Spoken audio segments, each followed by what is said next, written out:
Em abril de 2025, um papa recém-falecido quebrou um costume secular e pediu para ser sepultado longe do Vaticano, numa basílica erguida 14 séculos antes, como resposta, em pedra e mosaico, a uma briga teológica sobre quem era Nossa Senhora. Eu tô aqui todo santo dia para a gente descobrir juntos todos os santos do dia. Sou o Thiago Lacerda. Esse é o Todo Santo Dia do dia 5 de agosto. E hoje do destaque ele não é exatamente um santo, mas uma festa específica que está inscrita no Martirológio, que é a dedicação da Basílica de Santa Maria Maior em Roma. Inclusive o nosso Martirológio, o link está aqui embaixo, ele traz como destaque essa festa, uma memória facultativa aí para vocês. É uma igreja que carrega entre as pedras, seus mosaicos, suas pinturas, uma das discussões mais importantes que a igreja já teve sobre Nossa Senhora e que inclusive é, o resultado responde a muitas perguntas que ainda hoje são colocadas por protestantes, por ateus, ou seja, tudo já existe ali, tudo já está dentro da igreja e já está explicado. Basta alguém ter boa vontade de chegar para entender. Para entender por que essa basílica existe, a gente precisa voltar para o ano de 431, na cidade de Éfeso, atual Turquia. Vou mostrar para vocês no nosso mapa aqui. É, Éfeso fica bem nessa região litorânea aqui, ó, da Turquia. Inclusive, uma cidade evangelizada por São Paulo também, que escreve a carta aos Efésios. Pois bem, é em Éfeso que se reuniu um concílio ecumênico para resolver uma questão que estava dividindo o Oriente havia alguns anos já. Em cartas, sermões, brigas entre bispos, Nestório, patriarca de Constantinopla, ensinava que Cristo havia, de certo modo, em Cristo, duas pessoas separadas. Uma humana, outra divina. Duas pessoas, tá? Importante os termos. E por isso ele se recusava a chamar Nossa Senhora de Theotokos, mãe de Deus. Para ele, a Nossa Senhora era apenas Christotokos, ela era mãe do Cristo, que era uma pessoa diferente, não a mãe de Deus. Talvez para alguns de vocês isso pareça alguma discussão mais muito teológica, mas isso tudo está impresso na nossa fé católica de hoje. É como a Santa Igreja compreende e ensina a fé católica. Então, todos os domingos nós professamos essa fé. Se Nossa Senhora não gerou Deus, então o Cristo não é plenamente Deus e plenamente homem numa uma única pessoa. Então, é, é, há todo um desenrolar teológico sobre Nossa Senhora ser mãe de Deus. E naquele momento nós tínhamos esse racha. O Concílio de Éfeso condenou o nestorianismo, a doutrina de Nestório, e definiu que Nossa Senhora é verdadeiramente Theotokos, mãe de Deus, porque gerou a pessoa única do Verbo encarnado. Em Roma, longe dali, se decidiu comemorar essa vitória eh, da forma como a igreja vinha há pouco tempo fazendo bem. Era uma alegria poder comemorar daquela forma, porque erguer um templo, que é essa comemoração, era algo que até pouco mais de um século antes era proibido aos católicos. Os católicos passaram a ter igrejas com a igreja de São João de Latrão, a Basílica de São João de Latrão, que é a primeira igreja de fato católica, já no século IV. Então, é uma comemoração recente de algum modo. É interessante trazer aqui para vocês. A tradição popular conta que ali por 352, num verão romano insuportável, um patrício chamado João e sua esposa, sem filhos, tiveram o mesmo sonho na mesma noite. Nossa Senhora pedindo que erguesse em sua honra uma igreja bem no lugar onde caísse neve, num verão insuportável. E na madrugada de 5 de agosto, essa é a lenda, nevou no topo do Monte Esquilino em pleno verão. Eh, o primeiro registro dessa história, ele aparece ali pelo ano 1000, então por isso que é importante a gente destacar aqui que, não temos a continuidade dessa tradição desde o momento. É sim uma tradição piedosa, uma tradição popular piedosa, e é sim possível, nós sabemos muito bem disso, que apenas possa não ter sido registrada, mas é importante dizer que é uma tradição tardia, tá? Não é um relato testemunhal.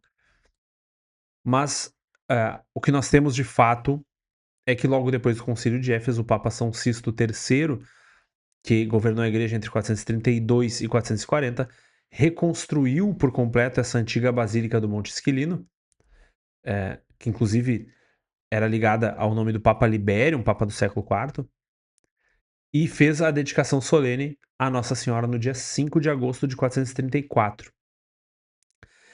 E ela é o primeiro grande templo do Ocidente erguido com este propósito, deliberadamente para celebrar Nossa Senhora como Mãe de Deus.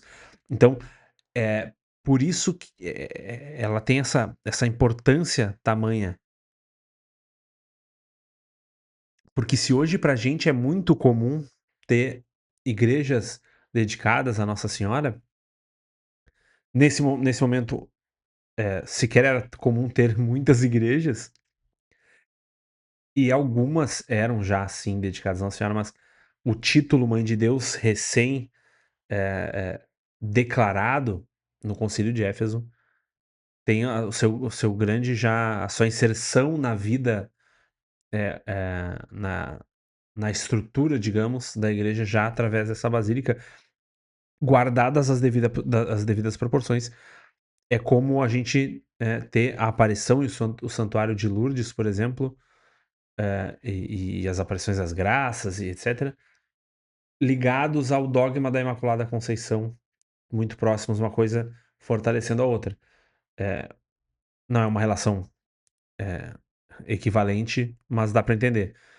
Eh, então, essa discussão que se deu no Oriente, predominantemente no Oriente, em Roma vira essa resposta já na arquitetura, que por sua vez é a vida cotidiana do católico. Então, imaginem, quando a gente a na cidade que tu mora aqui, tu sabe o caminho que tu faz, tu sabe os prédios que estão sendo construídos ali, tu pen a gente que já, né, passou dos 30 pensa: "Mas, quando eu sei lá, quando eu cresci nesse bairro aqui não tinha um prédio aqui, isso aqui tudo era mato". Então, imaginem para os romanos se ver erguendo uma basílica dessas, né. No século V ainda São Sisto, III manda cobrir o arco triunfal da basílica com mosaicos da infância de Nosso Senhor, com episódios marianos como a Anunciação, a Adoração dos Magos, a apresentação no templo. E isso é uma linguagem muito característica que os católicos até pouco tempo atrás usavam só nas catacumbas, por conta da proibição, e que agora passa a preencher os templos. A catequese através das imagens, a história sendo contada sozinha ali naquelas imagens. Nosso Senhor entronizado como se fosse um jovem imperador, cercado da sua nobreza, dos seus anjos, e Nossa Senhora coroada e vestida como uma imperatriz bizantina. Essa é a mais antiga representação, nessas proporções, de Nossa Senhora como rainha, inclusive, que sobrevive até hoje em Roma. Bom, a basílica não parou de acumular história, debaixo do altar-mor, por exemplo, a gente tem a cripta da Natividade, que desde a época do Papa Teodoro I, no século VII, guarda uma relíquia, eh, dos fragmentos da manjedoura, da madeira da manjedoura de Belém, a Sacra Culla, e lá dentro também, tem o ícone bizantino Salus Populi Romani, famoso ícone da salvação do povo romano, com, mais de 1000 anos de existência, uma tradição, antiquíssima, inclusive cuja autoria é atribuída a São Lucas Evangelista. Em 1868, o Papa Gregório XVI coroa canonicamente também a basílica. E no dia 25 de dezembro de 1538, na capela da Natividade dessa basílica, inclusive, junto da relíquia da manjedoura, que Santo Inácio de Loyola celebra a primeira missa como sacerdote. Então nós temos, ao longo da história, diversos episódios, Deus reforçando a importância dessa basílica para a história da igreja. E aí a gente chega no episódio que eu citei no início, em 2025. Santa Maria Maior é uma das 4 basílicas papais ali de Roma, né? São Pedro, São João de Latrão, São Paulo extramuros ou fora dos muros e Santa Maria Maior. No dia 26 de abril de 2025, o Papa Francisco foi sepultado justamente em Santa Maria Maior e não por qualquer definição de alguém, mas porque ele próprio tinha uma devoção pessoal ao ícone, né, ao Salus Populi Romani, que inclusive ele visitava, talvez vocês lembrem dessas notícias, antes de cada viagem apostólica, o Papa Francisco ia até Santa Maria Maior, se colocava diante do ícone Salus Populi Romani para fazer suas orações e pedir suas preces, né, para antes da viagem apostólica. E ele foi o primeiro Papa enterrado fora do Vaticano desde Leão XIII, que foi enterrado em 1903. Então a gente teve pelo menos 100 anos de costume ininterrupto de papas enterrados no Vaticano. Antes do Papa Leão XIII também tivemos vários. Quebrados de uma forma bonita, assim, por uma devoção pessoal. O Papa Francisco tinha, talvez seja uma impressão minha, mas nos trouxe a nós católicos essa coisa de volta da devoção, do amor aos santos de Deus, do amor a essa família, porque amar os santos é amar a comunidade, amar a família de Deus na qual nós somos inseridos no batismo.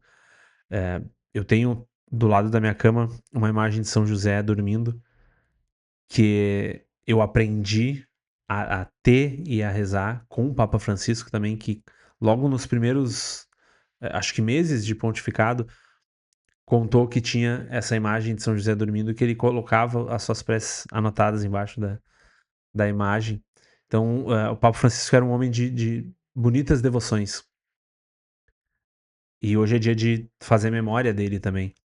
Talvez para muitos de vocês tenha sido o único Papa, inclusive.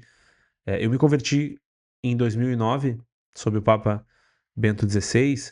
Me lembro ainda, enquanto não católico, né, de ver o Papa São João Paulo II.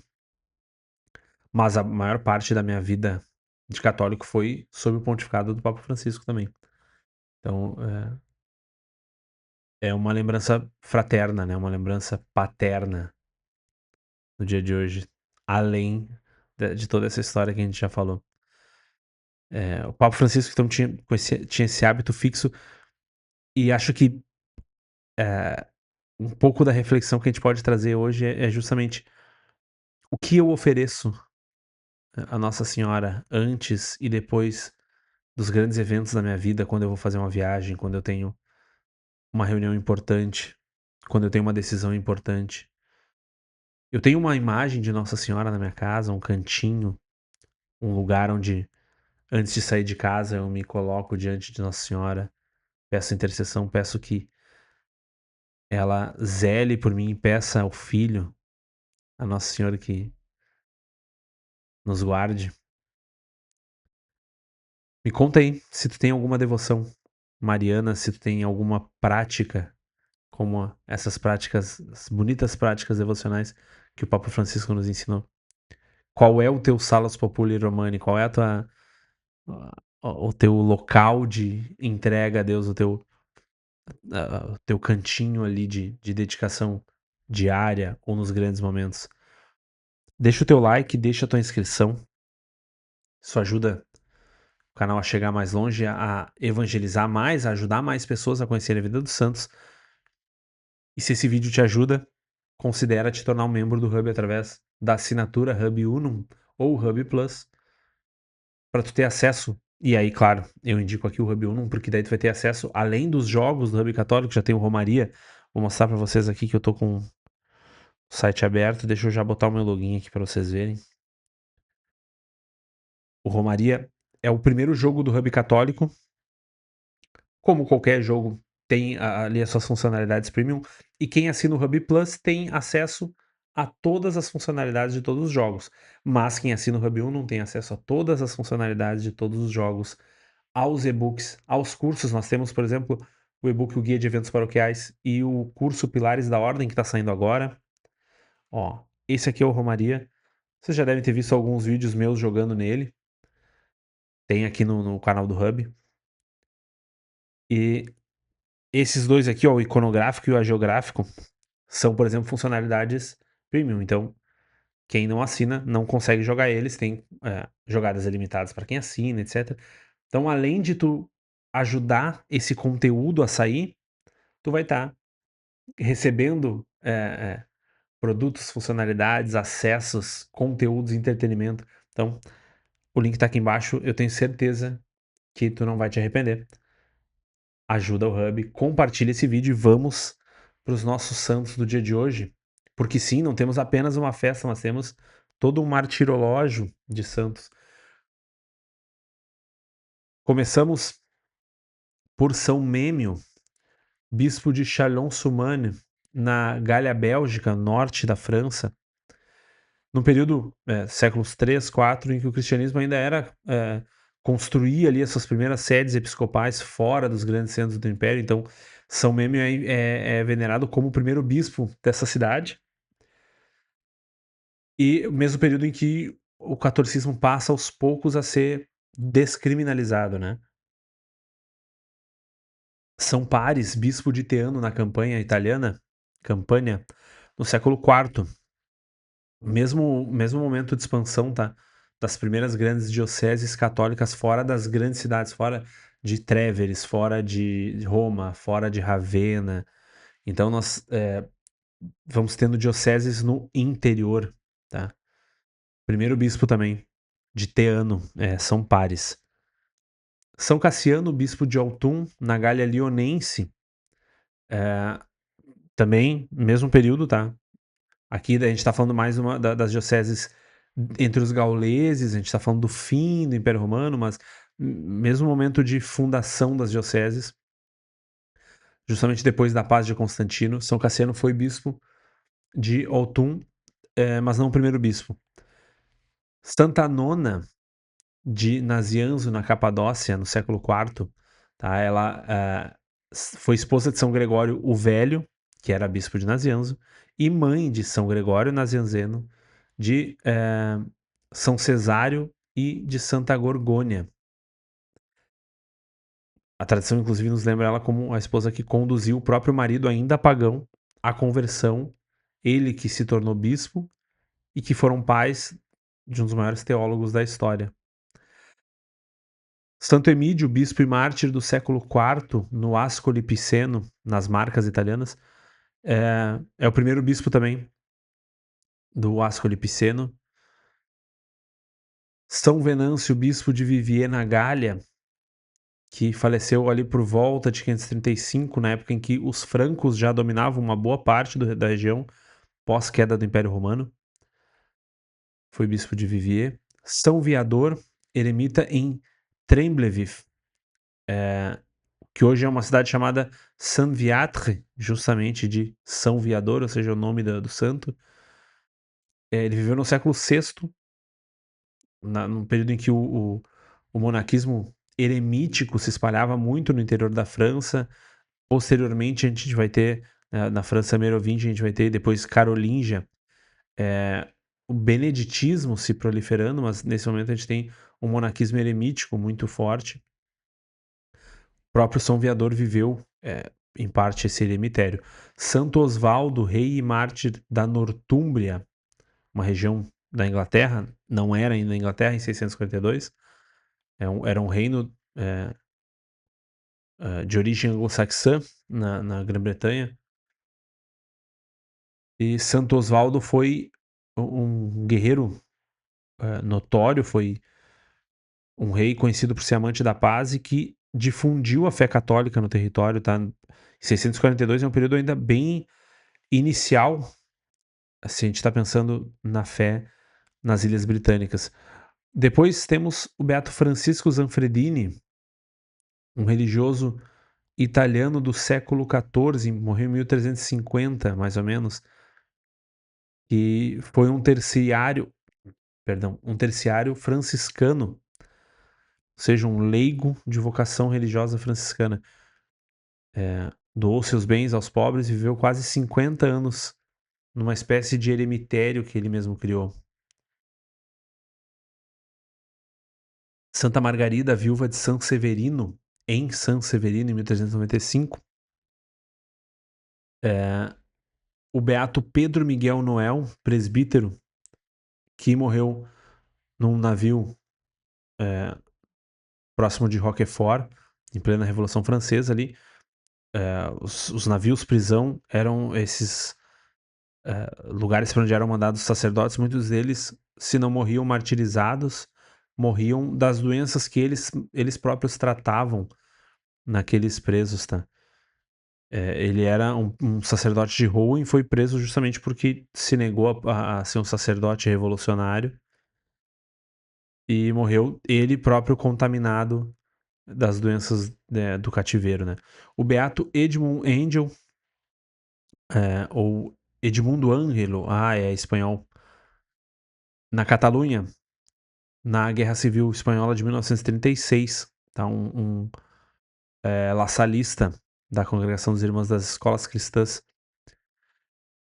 Os beatos Gavino Olaso Zabala e os seus companheiros mártires, também na Guerra Civil Espanhola, em 1936.